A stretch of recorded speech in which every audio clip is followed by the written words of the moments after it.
手座さん2023年下半期のカードリーディングをしていきます。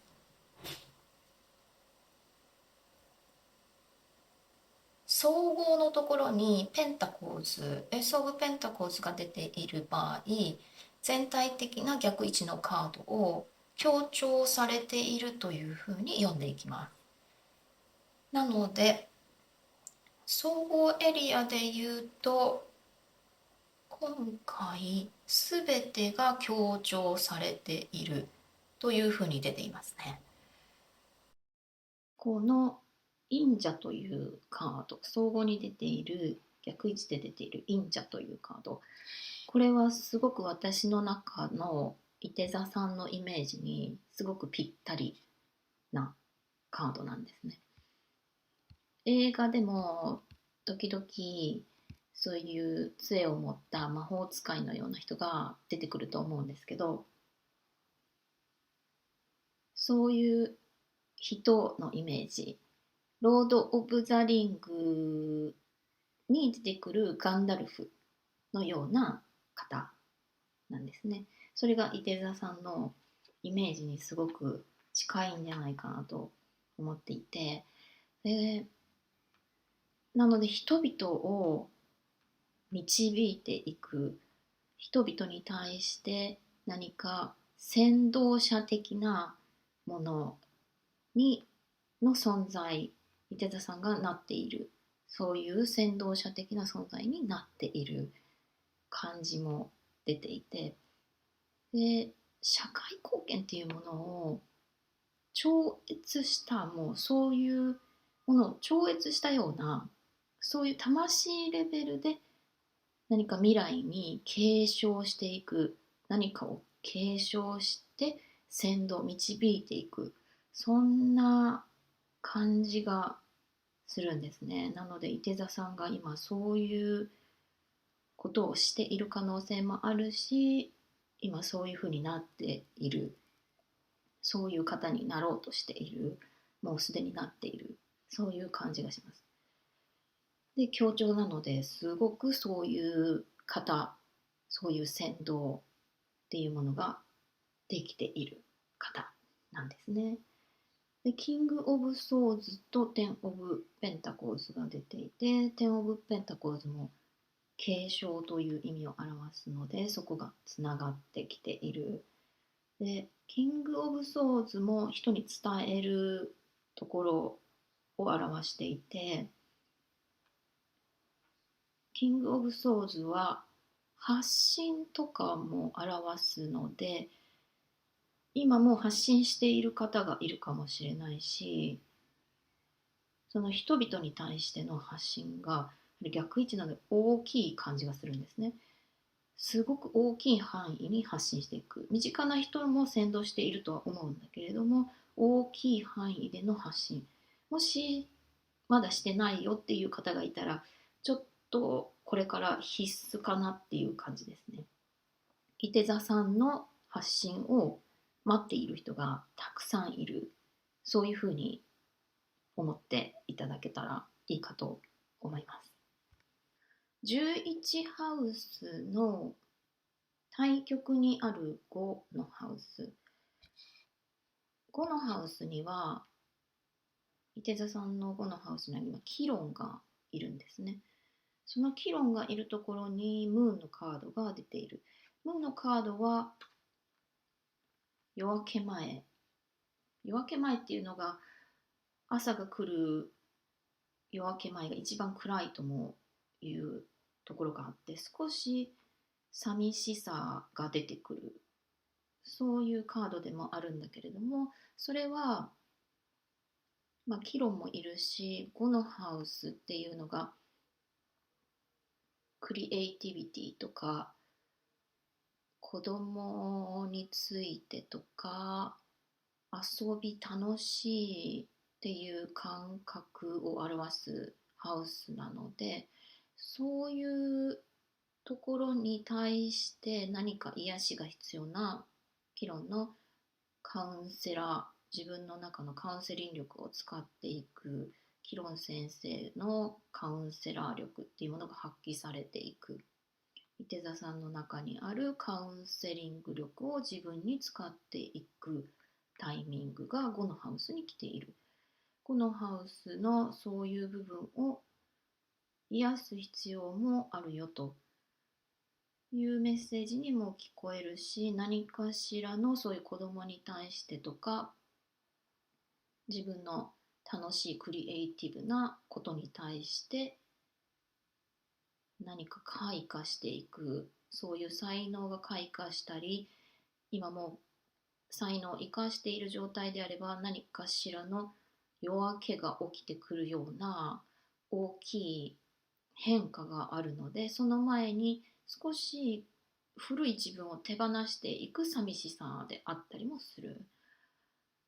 ステージアップする前に、夜明けが明ける前に、何か大きい変化が起きる前に、自分のコンフォートゾーンというものを手放して、古い習慣っていうものを手放すので、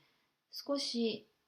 それについてざわざわする感じがあるんだけれども、それは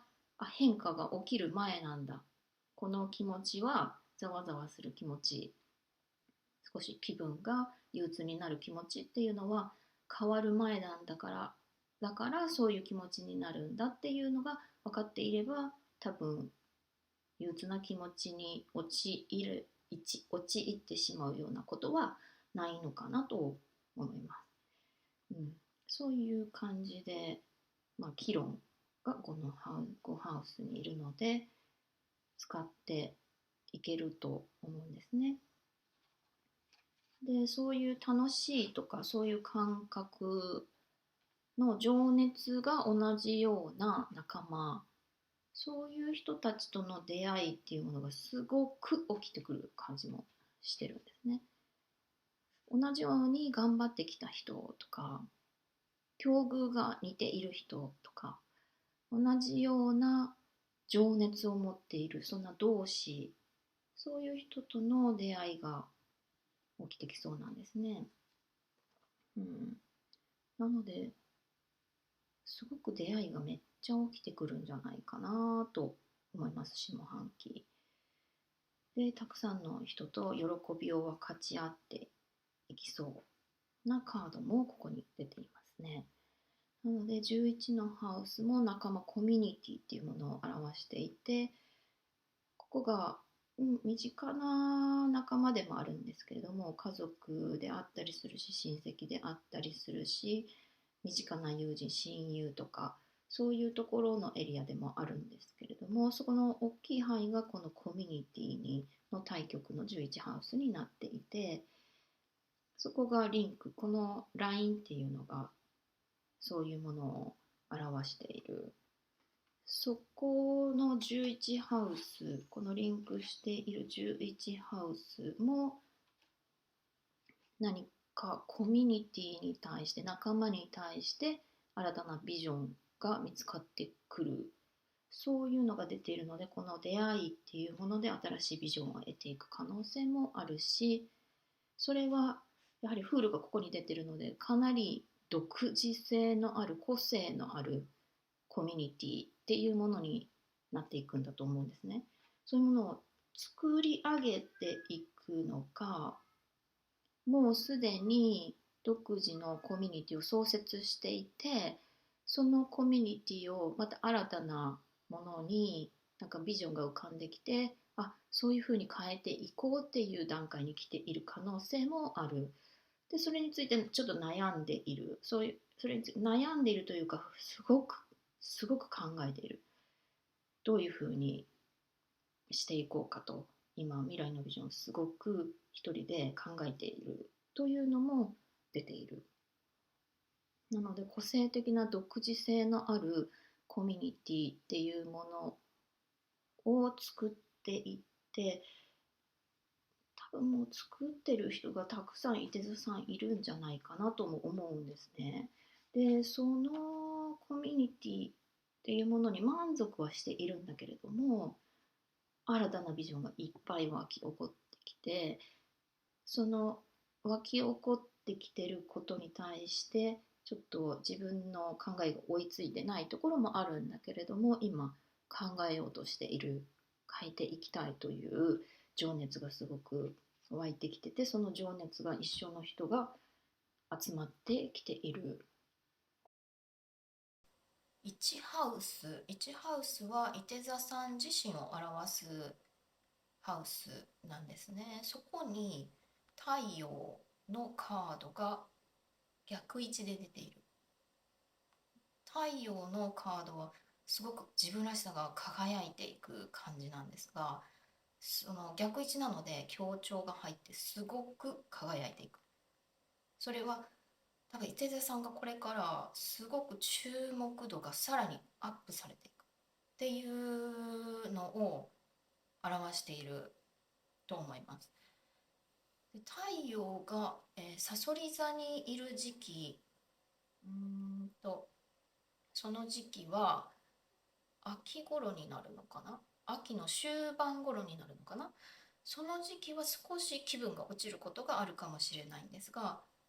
その12ハウスにいる時期に自分と向き合う、太陽が12ハウスにいる時、さそり座さんのところにいる時に自分と向き合うことで、太陽がリターンする時、誕生日の時には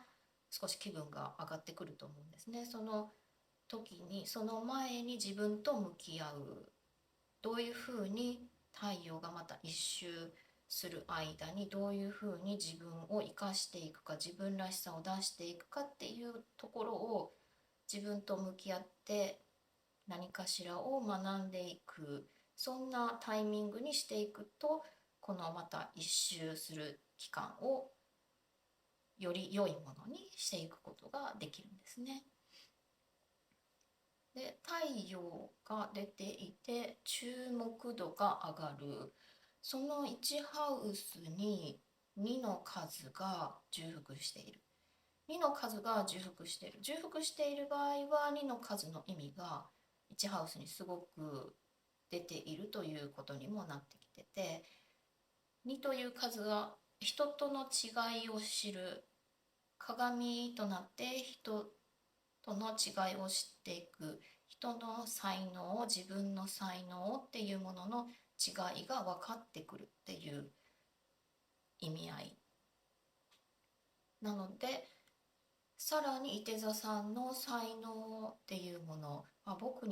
私にはこういう違いがあって、これが才能だというような気づきをさらにしていく感じがします。2のこの2オペンタコルズは自分の人生に集中している、すごく集中できている、逆位置なのですごく集中できている感じが出ていて、ですごく自分の情熱を発揮できている。今伊手座さんの伊手座さんらしさを十分に発揮できている感じも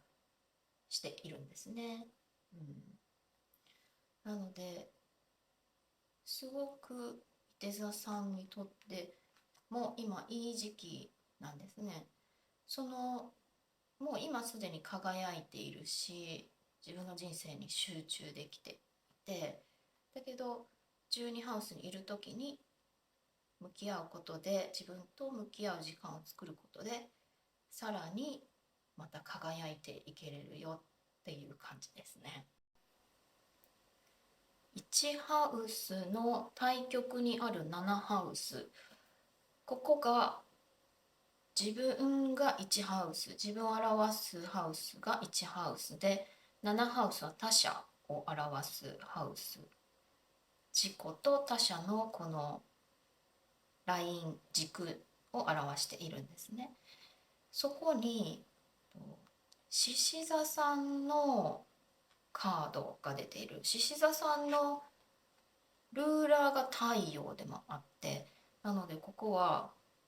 5ハウス、獅子座さんが5ハウスの意味合いとも似てくるので、5ハウスのそのキロンがいるハウスと自分他者っていうところもすごくリンクをしていっている。自分というものを考えるとき、人というものを考えるとき、人間関係においてそういうゴハウスの楽しい感覚、情熱、自分の中のクリエイティビティ、そういうものが何かしらリンクしていく可能性がたくさんありますね。そういう楽しい気持ちが自分らしさにつながっていく、その楽しい気持ちが人との人間関係を築き上げていく上でも鍵になっていく。5ハウスの議論、その 5っていうナンバーが4にも重なっているし、7にも重なっているので、5という5ハウスの意味合い、楽しみ、自己満レベルの楽しみ、純粋な楽しみ、そういうものがいて座さんにとってやはりちょっと強調されているところもあるので、そこもやはり意識して癒していくことが今後のそういう発信とか世界中の人々の幸せにつながる活躍がにも役立っていく可能性がありますね。カード的に他のカードを見てみると、何か一緒にやはり5ハウスとリンクしていて、5と11のこの軸にリンクしていくので、何かそういう情熱が一緒の人と出会って、その人とコミュニティについて一緒にすごく考えていく、すごく考えていくカードが出ている。これも一緒に考えてる感じですね。ビジネスパートナーさん、そういう同志、仲間、ソウルメイトであったり、そういう方と一緒に何か新しいビジョンを築き上げていくために考えていて、思ってもみなかったようなエリアの方々とも出会っていくのかなっていう感じがしますね。で、その思ってもいなかったような方との出会いがこれからのいて座さんの人生にすごく鍵になってきそうですね。この方、ちょっと自分と今まで出会ってきたタイプと違う方にも出会ってきそうなんですね。で、そういう方々と切磋琢磨をしていっている、そういう情熱が一緒の仲間っていうのがここにも現れている。すごく人間関係もエキサイティングな感じですね。ただ少し自分のペースとか自分のスペースっていうんですかね、そういうものを確保していきたいなっていうのも思っている可能性もありますね。その自分のペース、自分らしさっていうもの、自分の時間っていうもの、自分らしく入れる自分のペースですね、そういう時間とかスペースとかを確保するっていうことが周りにとってのリラックスモードにもつながってくる。なのでそこをしていくといいですよ、そこは意識していくといいですよっていうのも出てますね。それについてのちょっと葛藤があったりもするのかもしれない。このカードが7ハウスの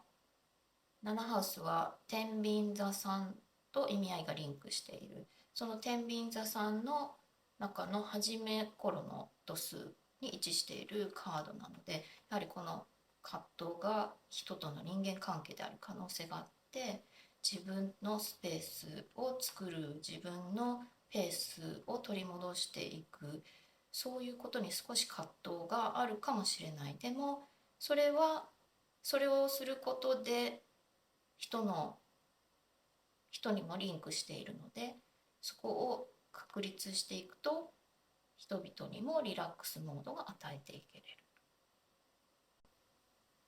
7の7ハウスに5のナンバーが重複していって、4にも5の数が重複している。4のハウスは家族とか家自分のスペース、自分の土台的なものを表している。そのハウス、家族との愛もすごくいいんじゃないかなと思うんですね。この大アルカナが出ているので、すごくいい感じだと思うんですが、このハウス、ここ、あれですね。4ハウスか。4ハウスに5の数が重複している。4ハウスに今、土星と海王星がいるんですね。土星と海王星のこのコンビが結構他のサインでも面白い感じに出てるんですけど、すごくいい感じ。多分海王星がいるので、愛に満ち溢れた家族愛みたいなのがあるんですね。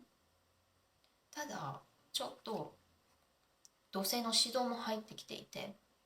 土星的にマスター土星的にはまだちょっと気づいてないところが、気づけてない部分、伊手座さんが気づけてない部分がありますよっていうところ、視点をちょっと変えてくださいねと。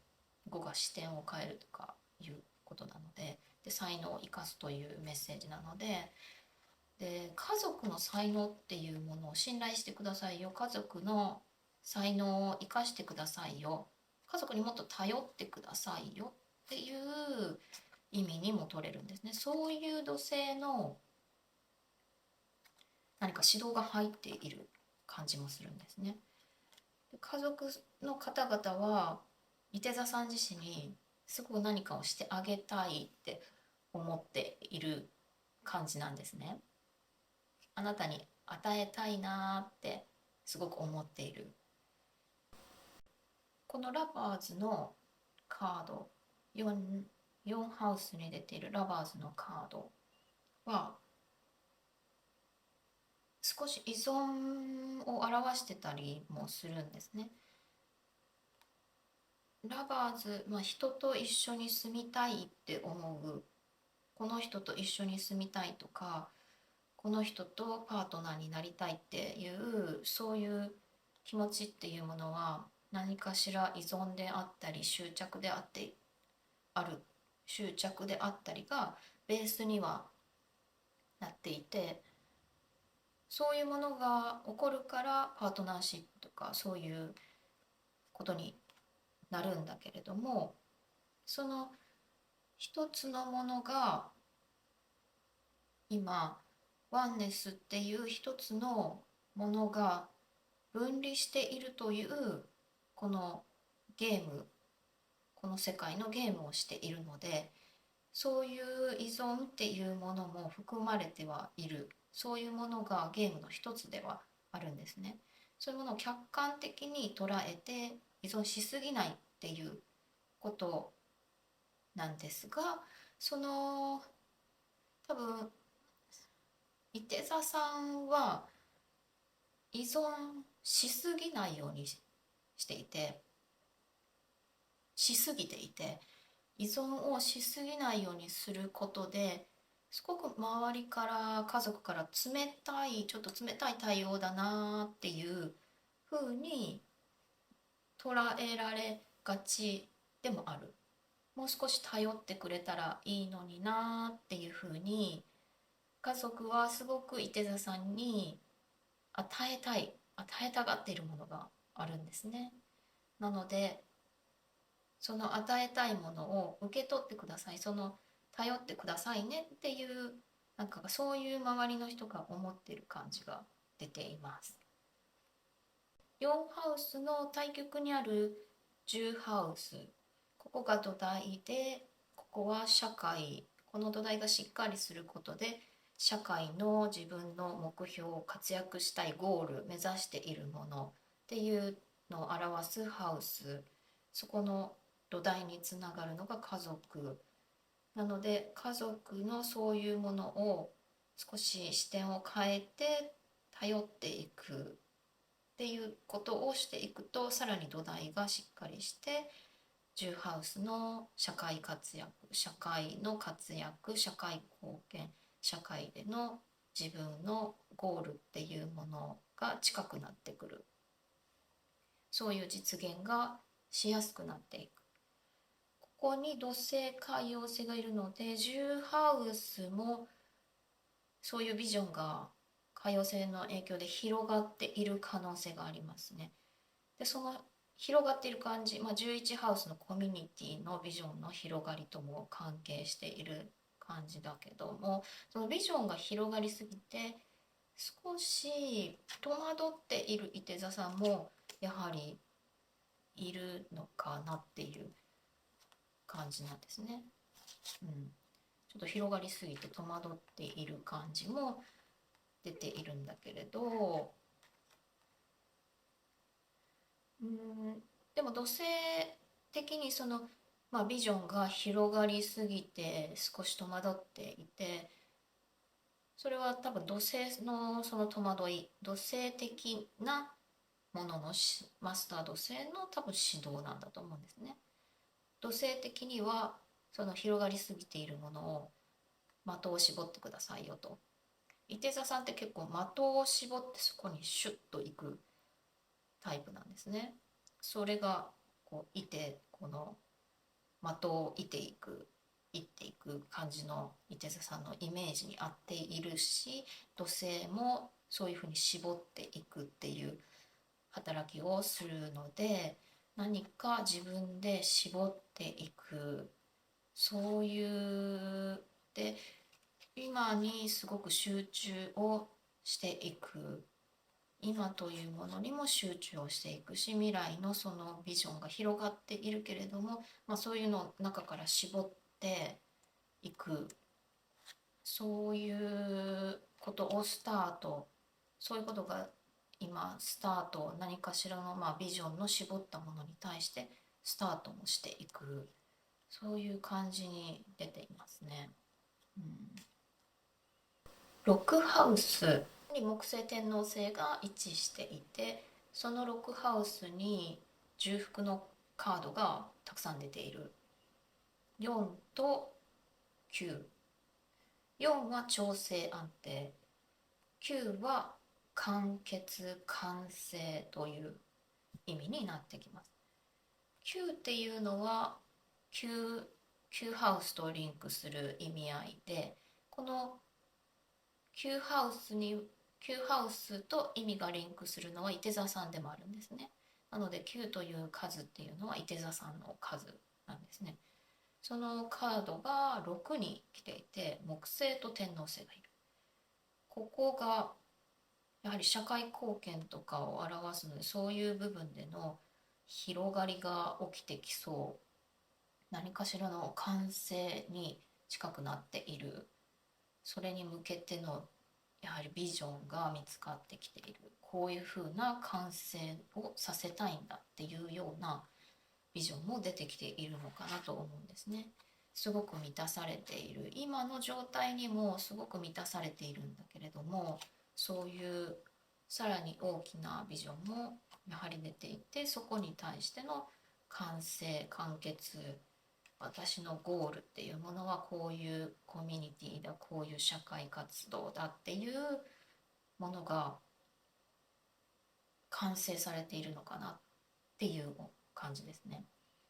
で、安定調整っていうもの、それが今先ほど言った今の状態でも安定はしているし、安定はしているんだけれども、さらにやはり完成に向けて自分のこのビジョンっていうものの完成図みたいなものが見えてきている。そういうことに対して運命の輪が何かしらの学びを得ようとしている。この12ハウス、12ハウスにチャリオット、戦車ですね。戦車のカードが出ていて、これは肉体精神のバランスが取れているっていうことも表しているんですね。すごく勢いがあって、その勢いがあるカードが精神のところに出ている。なのでそういうスピリチュアルなものに対しての何かしら精神性メンタル的なものの強化が起こってきてたり、もうすでにすごく強化されている伊手座さんの精神性は今強くなっている可能性がありますね。うん、でこの12ハウスに8というカード、8というナンバーのカードが重複している。8は転換力とか極めるっていうところなんですね。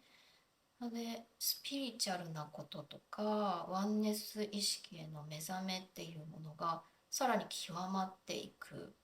そういうメッセージも出ているのかなって思うんですね。そういうものがすごく固定されていく、自分のものになっていく、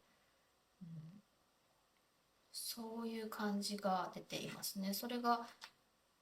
家族とのその土台の家族に頼るっていうことの目覚め、そういうところにもつながっていきそうですね。その目覚めが家族関係をより良くしていくことにもつながっていく。12ハウスは魂とかその大きな我、大我っていうもの、集合無意識っていうエリアなので、そこに対して何か制限というもの、その伊手座さん自身の中にもあるのかもしれないけれども、伊手座さん自身の中になくてもその集合無意識の中にある制限っていうものに伊手座さん自身が気づくタイミングにあって、その観念、制限的な観念が人々を苦しめているなということが分かって、それを人々に伝えて解放していく、そういう先導的なこともしていく感じですね。伊手座さんの豊かさについては2ハウスと8ハウスのこの軸ラインを見ていくんですけど、こちらの豊かさ、お金とか自分の才能を生かした豊かさ、そしてこちら家計の豊かさ、家計の才能を表している。そのラインを見ていった時に、すごく家計的に徳を積んでる、そういう家系なんじゃないかなと思うんですね。徳をすごく積んでいて、伊手座さん自身も多分徳を積んでいる。家族の方、家系の方々、先祖の方々もすごく徳を積んでいる。その徳によってさらに自分の活躍っていうものが支えられている。そういう家系の才能、豊かさっていうものがすごく生かされている感じなんですね。うん、すごい、なのですごい勢いで家計っていうものの繁栄も起きてきそうなんですね。で、それが際立っていきそうな感じがします。その際立つ感じが、そういうのが起きてきて、そういうインスピレーションも起きてきそうなんですね。家族の繁栄が起こる。そのために、そういう、こういうふうにすればいいんだというようなインスピレーションが湧いてくる。それによって家族の繁栄がすごい勢いで、このナイト・オブ・ソードが勢いのあるカードなんですね。で、逆位置なので強調されていて、すごい勢いだという感じなんです。すごい勢いでインスピレーションによって繁栄が起こってくる。そういう感じがする。これ希望なので、希望がそこにある。すごい大きな希望にそれがつながっていく、そういう希望を表していますね。なのでそういう家計のことがつながって自分の豊かさっていうものにもつながっていく。そこにジャッジメント、えーと、日本語で審判だったかな、審判のカードが出ているので、その豊かさによっって新たな目覚めっていうものが起きてきてて、その自分の豊かさを多分世界中の人たちの豊かさ、自分が豊かであるその豊かさが世界中の人たちの豊かさにもつながっていかないだろうかっていう、そんなすごい大きな目覚め、12ハウス的なそういう深い魂のつながり、ワンネス的な意識のそういう目覚めにもからのつながりでもあるかもしれない。で、世界中の人たちみんなで豊かになっていく方法はないんだろうかっていうことを考え始める可能性もあるし、そういうものに気づいて、こうしたらいいんだっていうような大きなアイデアが出てきて、それを人々と協力して何かしら広げていこうとするんじゃないかなと思うんですね。うん、自分はもう豊かであると。その家計の豊かさであったり、自分の積み上げてきた豊かさによってすでに豊かであって、さらに世界中の人々みんなで豊かになる方法、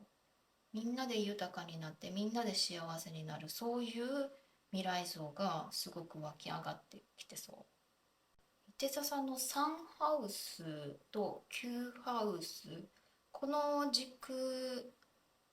を見ていこうと思うんですけど、ちょっとここメインかなっていうぐらい大きい感じの話に、大きい鍵になってきそうなんですね。サンハウスには冥王星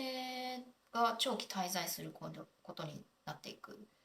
その冥王星が今逆行していて、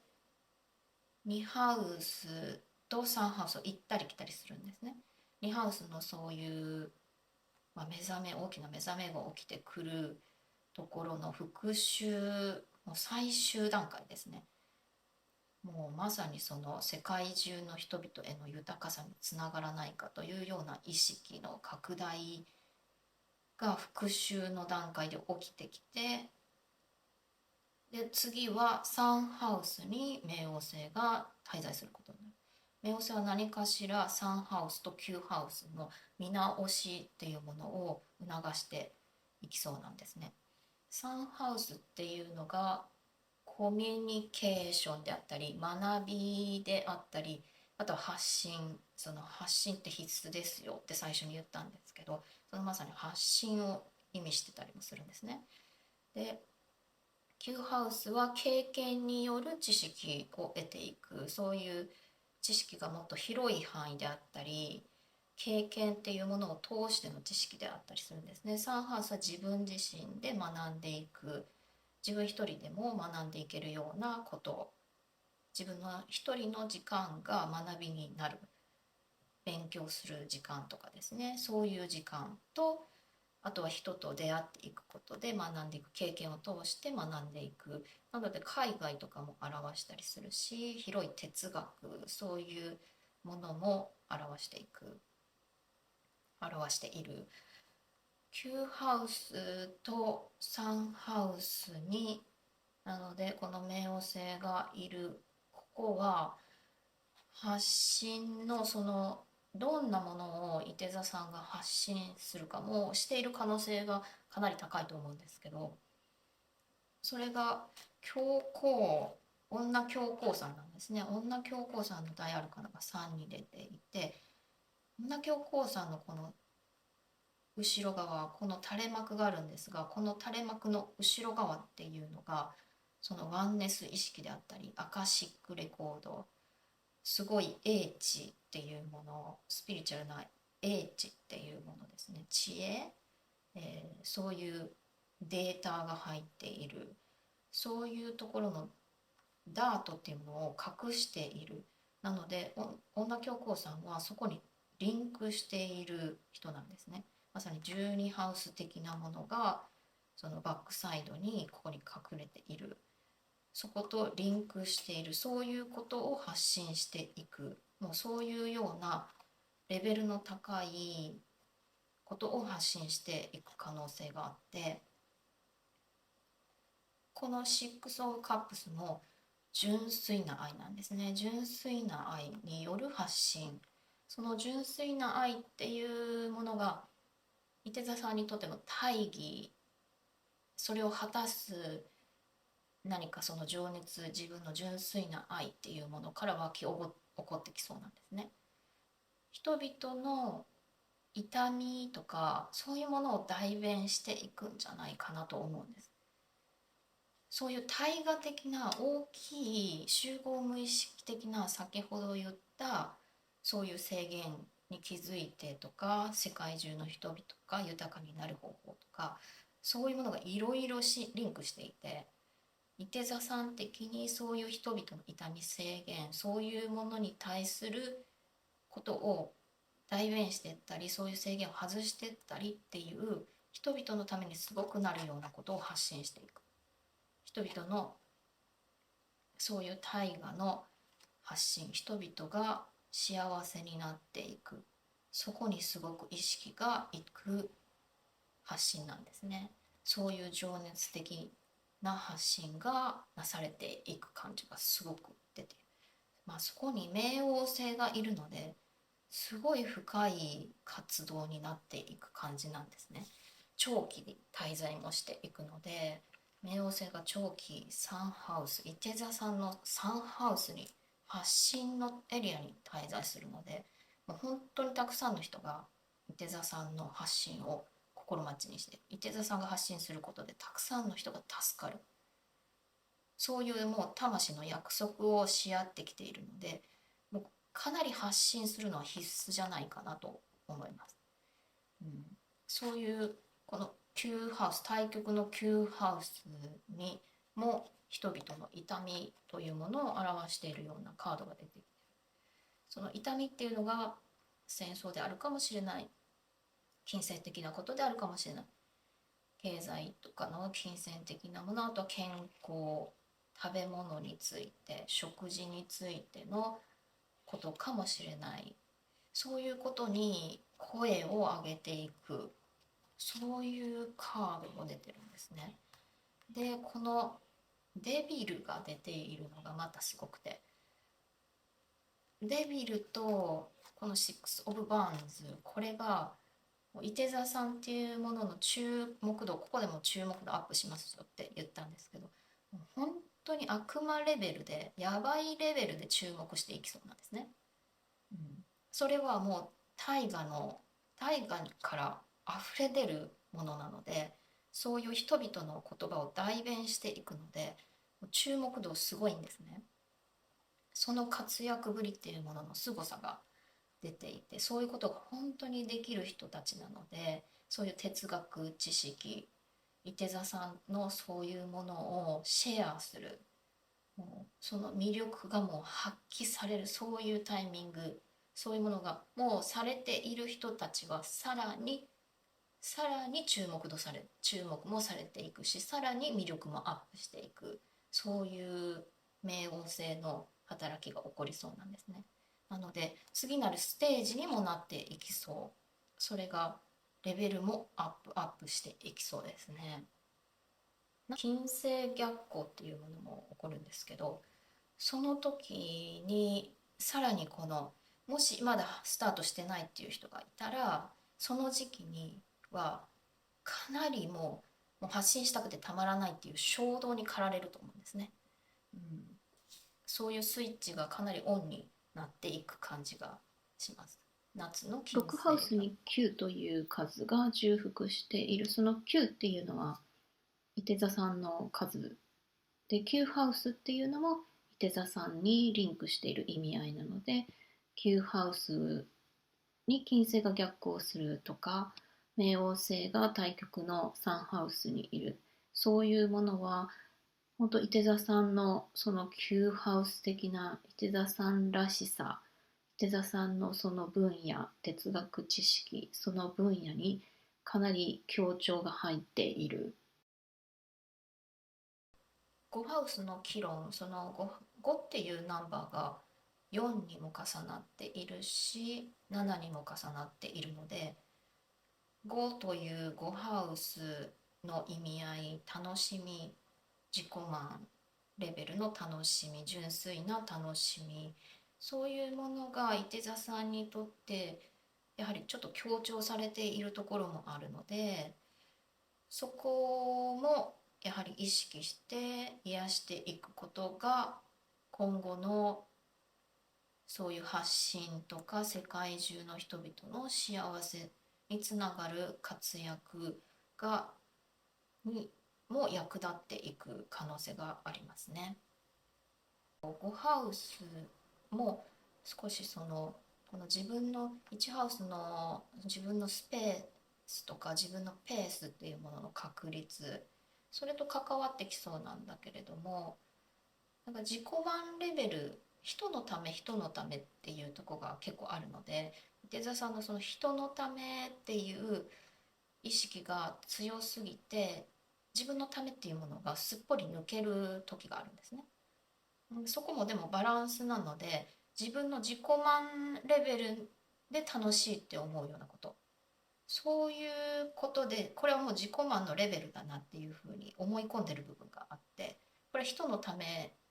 にはならないので、自己満レベルなのであまりしないでおこうと。でもそこに時間を費やしていくことも大事だよと。そういうものがもしかしたら人に役立つっていうものになっていく可能性もあるんですね。なので自己満レベルなのでやめとこうっていうような感じで今しないでいるものがあったら、そこも見直して、そこを癒してやっていいよっていうふうに自分に許可をあげて、その癒すっていうのが自分の中のカウンセリング力を自分自身に使っていくっていうのもあるし、子供と遊ぶ、自分の子供じゃなくてもいいし、子供たちと遊ぶ、周りにいる小さい子供の世話をしたり遊んだりっていうことの中から、あ、こういうふうに純粋に楽しんだらいいんだと。自分を満たす自己満レベルの楽しみってこういうふうにしたらいいんだっていう感覚をちょっと取り戻していくといいのかなと思いました。伊手座さんの8ハウスに6という数も重複していて、6という数がその社会貢献、6ハウスとリンクする意味合いなんだけども、その6という数、先ほど徳を積んだよ、徳積んでる家系だよって言ったんだけど、その6社会貢献しているよ、徳積んでるよっていうカードがやはりダブルで出ている。それはやはりすごく徳積みしてる感が出てるんですね。そういう家計の徳積み、徳が積まれていることに対する感謝、そういう家族や家計への感謝が、そういう意識の拡大にエネルギーを与えていきそうですね。で、家族関係の見直し、家族の頼るとか感謝とかにもつながっていく、その徳に対しての感謝にもつながっていく、そんな感じ。その感謝の気持ちがその世界中の豊かさっていうものに意識を大きくさせていくことにエネルギーを与えていきそう。また深掘り動画を撮る可能性もあるので、今回はこんな感じです。